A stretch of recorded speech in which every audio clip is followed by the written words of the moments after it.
Welcome to RT cinema. இன்னைக்கு நம்ம நெட்ஃப்ளிக்ஸில் தமிழ் டப்பிங்கில் வெளியாகிருக்க அடோலசன்ஸ் வெப் சீரிஸ் எப்படி இருக்குன்னு தான் பார்க்க போகிறோம். அதுக்கு மேலே நம்ம வீடியோ பிடிச்சுன்னா ஒரு லைக்கை போட்டுட்டு மறக்காமல் நம்ம சேனலை சப்ஸ்கிரைப் பண்ணி வச்சுக்கோங்க. இப்போ இதோட கதை என்னன்னு பார்த்துருவோம்.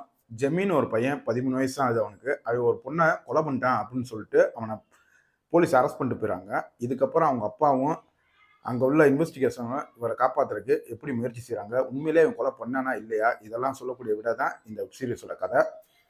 இந்த வெப் சீரிஸில் எனக்கு தமிழ் டப்பிங் ரொம்ப நீட்டாக அருமையாக லிப்சிங் கூட பண்ணி கொடுத்துருந்தாங்க. சினிமாட்டோகிராஃபைஸ் சூப்பராக எடுத்திருந்தாங்க. அந்த ஜெயிலுக்குள்ளே கான்வர்சேஷன் பண்ணும்போது கேமரா ஆங்கிள் காமிச்ச விதமாக இருக்கட்டும், எல்லாமே நல்லாவே இருந்துச்சு.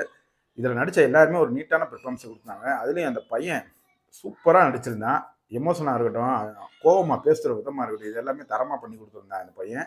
இதில் ஒரு 4 எபிசோடு இருக்குங்க. மொதல் எபிசோடு வந்து அவன் ஜெயிலுக்குள்ளே கூப்பிட்டு போனதுக்கப்புறம் அந்த ஜெயிலில் ப்ராப்பராக அவனை நடத்துவாங்களே, அந்த சீன்ஸ்லாம் ரொம்ப அருமையாகவே காமிச்சிருந்தாங்க.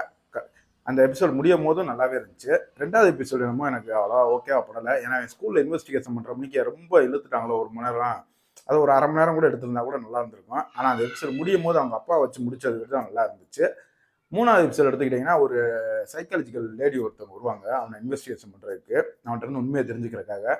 அப்போ அவன் உண்மையை சொல்கிற மாதிரி சொல்லிட்டு சொல்லாத மாதிரி நடிக்கிறது, அவன் ரொம்ப ஒரு மாதிரி கோவத்துல உச்சத்துக்கு போய் அவகிட்ட பேசுறது, கிளைமேக்ஸ்ல முடியும் என்னை உனக்கு பிடிச்சிருக்கா இல்லையா உனக்காது அப்படின்னு அவன் கேட்கிற விதமா இருக்கும். அதெல்லாம் நல்லாவே இருந்துச்சு அந்த 3rd எபிசோட்ல. 4வது எபிசோடு என்னமோ நமக்கு கொஞ்சம் ஆவரேஜா தான் பட்டுச்சு.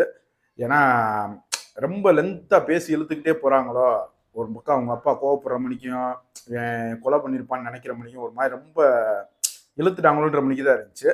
மித்தபடி பெரிய மைனஸ் எதுவும் இல்லை. ஆனால் என்னைய கேட்ட வரைக்கும் இது எனக்கு வந்து பிலோ ஆவரேஜாக தான் எனக்கு பட்டுச்சு இந்த வெப் சீரிஸ்.